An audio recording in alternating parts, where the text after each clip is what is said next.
80 kilometres south of Adelaide, and I'm super excited because I'm about to jump on a quad bike tour right here in Waitpinga farm. We're going to go in and have a chat to Kev, who's the owner, so he can give us a better handle on things.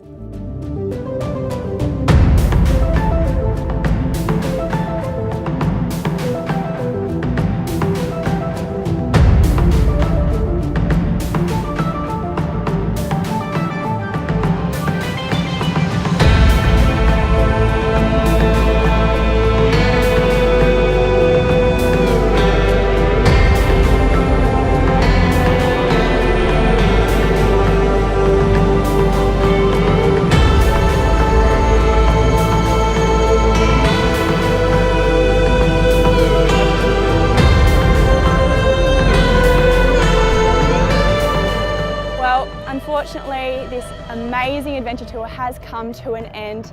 I have seen some incredible things today, including a baby lamb being born. So make sure you jump online, check these guys out on their social media pages, or better yet, come down and try it for yourself.